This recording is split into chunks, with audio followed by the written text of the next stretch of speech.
मी Punjab duck सर्व शेतकऱ्यांना सांगू इच्छितो, आज आहे 7 जून.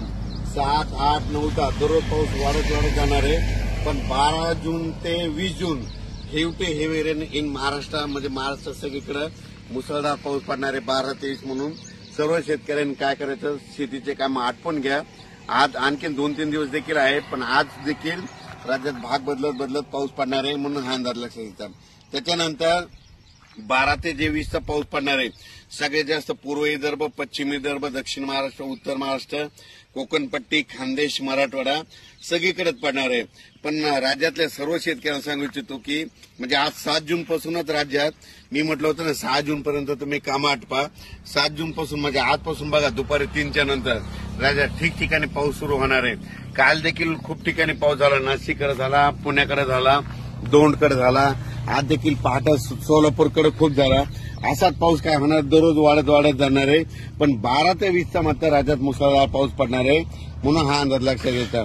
ज्यांचे कोणाचे आणखी थोडे कामं राहिलेले असेल, तुम्ही 11 जून पर्यंत 11-12 पर्यंत कामं आटपून घ्या, म्हणून हे अंदाज सगळ्यांना लक्षात घ्यायचा. आणि ज्यांच्या शेतामध्ये पेरणीसाठी ओल असं तर तुम्ही 12 तारखेपर्यंत पेरू शकता. पण राज्यात मात्र तुम्हाला सांगतो की 12 ते 20च्या दरम्यान मुसळधार पाऊस पडणार आहे. पण आज 7 जून पासून राज्यात भाग बदलत पाऊस सुरू होणार आहे, म्हणून हा अंदाज लक्षात घ्यायचा. आणि यावर्षी बीड जिल्ह्यामध्ये जिथे छोटे तलाव आहे सगळे भरून खडे देखील फुटणार आहे. सगळ्या विहिरीमधून वरून पाणी वाहणार आहे, म्हणून हे बीड जिल्ह्यासाठी आनंदाची बातमी. कारण की ज्या वर्षी मान्सून पुरेपूर येतो ना, त्यावर्षी सगळ्यात जास्त पाऊस बीड जिल्हा, नगर जिल्हा, धाराशिव, लातूर, त्याच्यानंतर सातारा, सांगली, सोलापूर, कोल्हापूर या भागात जास्त पाऊस पडतो. आणि यावर्षी देखील पुरेपूरच मान्सून असल्यामुळे यावर्षी बीड जिल्ह्यात खूप पाऊस पडणार आहे, म्हणून हा अंदाज लक्षात येतात. माझी सर्वांना विनंती आहे, कापूस लागवड करत असाल तर तुम्हाला एक सांगू इच्छितो, मी स्वतः कापूस लागवड करणार आहे. यावर्षी 3x1 अंतर आहे. 3x1 अंतरनं काय होतं, 1 एकरमध्ये 14,000 झाडं बसतात. जर कापसाचं झाड कमरा इतकं जरी असलं तर त्या कापसाला काय होतो, चांगला उतार येतो. आणि खताचं नियोजन एकदा फक्त रेगाटीला खत द्यायचा, परत खत द्यायचं नाही, काही नाही, फक्त पोळ्याची अर्धी बॅग युरिया द्यायची.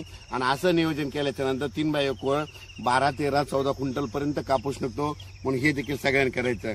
म्हणजे अंतर कमी करा, खर्च कमी करा.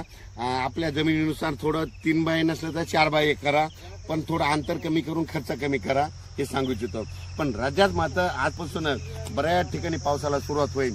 ते पाहुणे म्हणते आमच्या इकडे पाऊस पडला, ते म्हणते आमच्या इकडे पाऊस पडला, अशी परिस्थिती चालू राहणार आहे, म्हणून हे लक्षात घ्यायचं.